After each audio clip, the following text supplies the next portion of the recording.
Welcome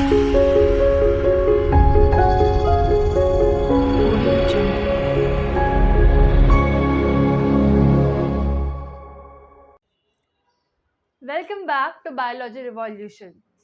आज का हमारा जो वीडियो है that is the last part of axial skeleton. Axial skeleton के सारे बोन्स हमने कवर किए। आज के वीडियो में हम कवर करने वाले हैं हमारे रिब केज के बोन। रिब केज में हमारे बेसिकली आते हैं 12 थोरैसिक बोन जो हमने लास्ट वीडियो में देखा। उसके बाद आएगा इसमें रिब केज दैट इज हमारे रिब्स के बोन, और उसके बाद आएगा स्टर्नम। ओके, आज हम क्या पढ़ने वाले हैं about 12 pairs of ribs and sternum के बारे में। 12 thoracic vertebrae हमने कवर किया है हमारे वर्टेब्रल कॉलम के वीडियो में। ओके, आज हम जानेंगे अबाउट रिब्स एंड स्टर्नम के बारे में। अगर मैं आपको पूछूं हमारे रिब्स का काम क्या है, हमारा जो रिब्स है वो एक केज बनाता है पहले तो। ओके, उसके बाद हमारे जो वाइटल ऑर्गन्स है, हार्ट, लंग्स, ये हमारे रिब केज के अंदर अच्छे से प्रोटेक्टेड रहते हैं। किसी ने अगर आपको चेस्ट रीजन पे मारा बहुत जोर से, तो आपको जल्दी कुछ नहीं होगा। क्यों? बिकॉज आपके जो वाइटल ऑर्गन है वो प्रोटेक्टेड रहेंगे आपके इस रिब केज, आपके इस रिब्स के बोन से। चलो, रिब्स के बारे में बात करते हैं। अभी हमारा जो रिब्स है, इसमें टोटल 12 पेयर्स ऑफ बोन होते हैं। 12 पेयर्स मतलब टोटल 24 रिब्स आपके पास प्रेजेंट है। नाउ अभी ये जो रिब्स है, अगर मैं एक रिब की बात करूँ, टोटल 12 पेयर प्रेजेंट है। एक रिब के शेप की बात करूँ तो वो सी शेप का होता है। सी शेप का होता है, और ये हमारा रिब पीछे जाके थोरैसिक वर्टिब्रे से अटैच होता है। सी शेप का है और पीछे जाके हमारे थोरैसिक वर्टिब्रे से अटैच होता है। नाउ कमिंग टू नेक्स्ट, और अगर हम बात करेंगे हमारे इस सी शेप वर्टिब्रे की, तो इसका जो पोस्टीरियर एंड है, पोस्टीरियर मतलब पीछे वाला and, this is the posterior and. जो उसका पीछे वाला एंड है, यहाँ पीछे वाला एंड जो है, पोस्टीरियर एंड जो है हमारे रिब का, वहां पर प्रेजेंट होते हैं 2 फैसेट। जिसका नाम है, first is head and second is tubercle. अब जो हेड, हमारे जो रिब में छोटा सा पार्ट है which is called as head, ये जाके अटैच होता है सुपीरियर कोस्टल फैसेट से। अब ये हमने डिस्कस किया था in our last video with diagram. ये जो सुपीरियर कोस्टल फैसेट है ये हमारे थोरैसिक वर्टिब्रे में प्रेजेंट होता है। हमारा थोरैसिक वर्टिब्रे में ये जो फैसेट है उससे हमारा ये जो रिब्स का पोस्टीरियर एंड में जो हेड प्रेजेंट है वो जाके अटैच होता है। सेम हमारे रिब्स के पोस्टीरियर एंड में जो ट्यूबरकल है वो अटैच होता है ट्रांसवर्स कोस्टल फैसेट से। दोनों भी प्रेजेंट होते हैं थोरैसिक वर्टिब्रे में। ये दोनों भी फैसेट हमारे थोरैसिक वर्टिब्रे में है, जिससे आके हमारे रिब्स का पोस्टीरियर एंड आर्टिकुलेट करता है। चलो, coming to anterior end of our ribs. अभी हमारे रिब्स का एंटीरियर एंड मतलब आगे वाला पार्ट, ये अटैच होता है हमारे चेस्ट बोन से which is called as sternum. ये जो सामने वाली बोन है, this is the chest bone which is called as sternum. उससे कौन अटैच होता है हमारे रिब्स का? एंटीरियर पार्ट, ये वाला पार्ट।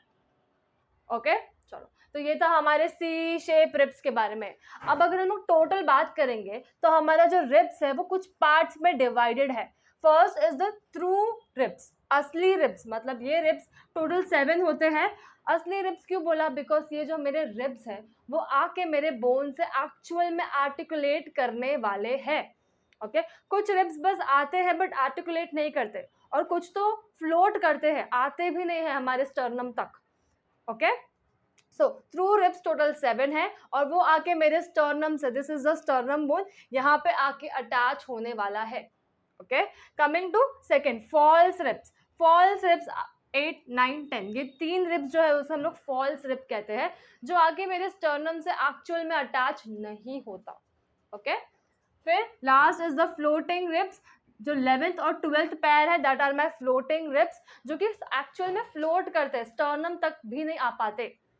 ये हो गए हमारे रिब्स का डिवीजन, 3 टाइप में ये डिवाइड हुआ है। अब जो रिब्स के बीच में हमको स्पेस दिखता है, that is called as intercostal space. Okay और इस स्पेस में जो मसल्स प्रेजेंट होती है okay that are known as intercostal muscles.